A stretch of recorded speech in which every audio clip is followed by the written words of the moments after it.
आज हम बात करने वाले हैं मुंशी प्रेमचंद की एक ऐसी कहानी की जो वक्त से परे है। दो बैलों की कथा। अब देखिए, ये सिर्फ दो बैलों की कहानी नहीं है।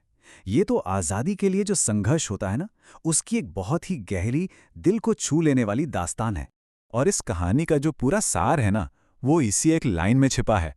प्रेमचंद जैसे हमें कहानी के शुरू में ही बता रहे हैं कि सुनो, ये कोई आम कहानी नहीं है, ये एक गाथा है आज़ादी की और उसके लिए किए गए संघर्ष की। तो इस कहानी की गहराई तक पहुंचने के लिए सबसे पहले उस इंसान को समझना जरूरी है जिसने इसे लिखा है। मुंशी प्रेमचंद। वो सिर्फ एक राइटर नहीं थे।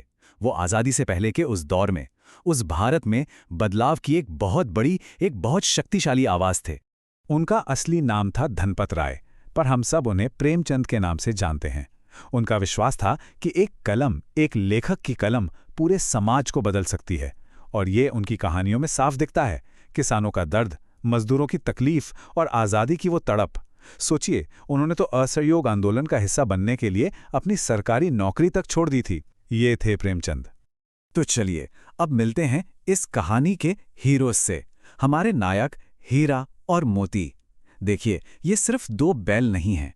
ये एक जान, दो जिस्म हैं, जिगरी दोस्त जो अपने मालिक झूरी के साथ एक बहुत ही प्यार और सम्मान भरी जिंदगी जी रहे हैं। पर इन दोनों का नेचर एकदम अलग है। जमीन आसमान का फर्क। अगर हीरा शांत है, सब्र वाला है, समझ लीजिए नरम दल जैसा, तो मोती वो आग का गोला है, गुस्सैल, विद्रोही, बिल्कुल गरम दल जैसा। लेकिन यही जो उनका फर्क है ना, यही उन्हें एक दूसरे का पूरक बनाता है और यही उनकी सबसे बड़ी ताकत है।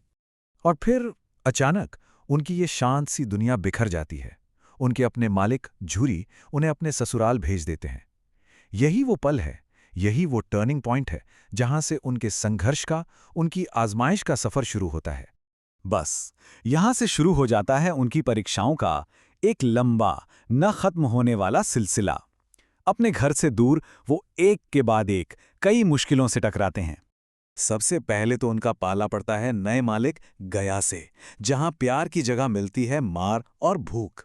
लेकिन अंधेरे में भी एक रोशनी की किरण होती है ना। वो किरण थी एक छोटी सी लड़की जो उन्हें रोज रात को चुपके से रोटियां खिला जाती थी। उसकी मदद से वो भागते हैं, रास्ते में एक जबरदस्त सांड से भी भिड़ जाते हैं। पर किस्मत देखिए, एक मटर के खेत में फंस जाते हैं और सीधे पहुंच जाते हैं कांजी हाउस। और ये था उनके सफर का सबसे अंधेरा, सबसे मुश्किल पड़ाव, कांजी हाउस की कैद।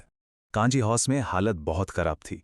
वो अकेले नहीं थे, वहां कई और जानवर थे, सब भूखे प्यासे, बस जिंदा लाशों की तरह पड़े हुए थे।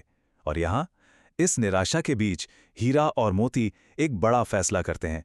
फैसला सिर्फ अपने लिए नहीं, बल्कि सबके लिए कुछ करने का। वो सिर्फ अपनी आज़ादी के लिए नहीं लड़ रहे थे। सोचिए, अपनी जान दांव पर लगाकर वो दीवार तोड़ते हैं और लगभग 9-10 और बेजुबान जानवरों को वहां से आज़ाद करा देते हैं। लेकिन इस कोशिश में हीरा पकड़ा जाता है। अब मोती के पास पूरा मौका था, वो भाग सकता था, आज़ाद हो सकता था। पर उसने क्या चुना? उसने आज़ादी से ऊपर अपनी दोस्ती को रखा और वो वहीं अपने दोस्त के पास रुक गया। सबको तो उन्होंने बचा लिया, लेकिन अब उन्हें कौन बचाएगा? यहां से उनकी किस्मत एक और, शायद सबसे बुरा मोड़ लेती है। उनकी नीलामी कर दी जाती है। और फिर आता है कहानी का क्लाइमैक्स, वो पल जब उन्हें एक दड़ियल, खूंखार सा दिखने वाला आदमी खरीद लेता है। बस यहां से शुरू होती है घर के लिए उनकी आखिरी दौड़, एक ऐसी दौड़ जिसमें जान भी जा सकती थी। जब वो बेरहम सा दिखने वाला आदमी उन्हें ले जा रहा था, तो उनकी सारी उम्मीदें टूट चुकी थीं। जिस्म में इतनी कमजोरी थी कि कदम भी नहीं उठ रहे थे। उन्हें लगा, बस अब सब खत्म, यही अंत है। लेकिन तभी अचानक उन्हें एक रास्ता दिखता है, एक जाना पहचाना रास्ता।